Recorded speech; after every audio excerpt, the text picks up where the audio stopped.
For television this week, Liz and I are almost done, finally, with the new season of Orange is the New Black. We watched like 8 episodes when it first came out, and then, you know, I think mostly baby stuff came up, and we just didn't have time to go back to it, and haven't really been in the mood. But I like the way the season's going. I'm very interested in kind of the transphobia plot line that's happening now. I was curious if they were going to tackle that.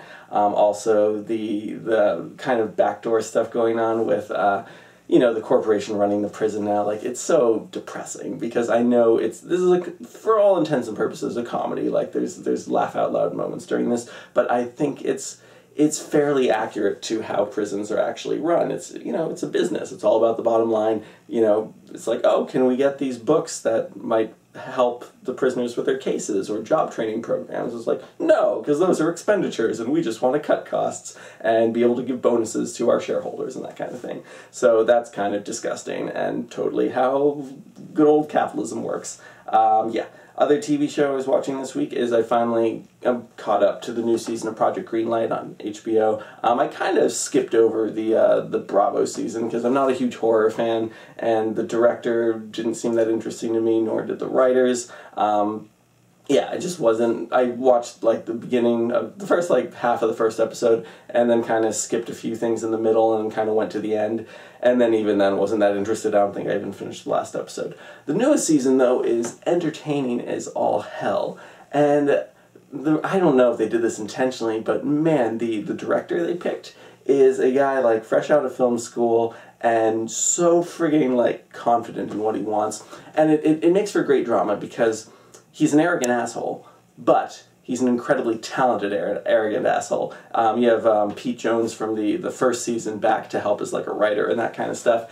And Pete doesn't seem to like the guy, but then the guy's like, hey, you know, I know I'm supposed to be the director for this script by the Farley brothers, but actually I wrote something that I think is better, and it's actually kind of similar. And so everyone's like, what the fuck? Like, you wanna do your own script? Oh, who do you think you are? Be grateful for the fact that you're going to be directing, you know, a $3 million movie.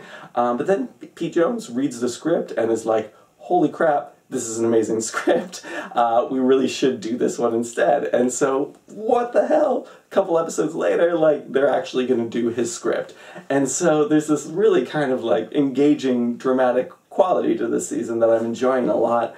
I guess it's also interesting to see Ben Affleck and Matt Damon interacting again. I didn't realize this, and I don't know how serious they were, but they basically said that, like, season 2 or 3 or whatever, Project Greenlight, kind of broke their friendship, which is kind of sad. So it's interesting to see them interacting again, and, you know, Ben is all buffed up for Batman, I'm sure, and Matt's got kind of like a scruffy thing going on. I don't know if that was for the Martian or what, but their dynamic is interesting as well. So I'm enjoying this season a lot.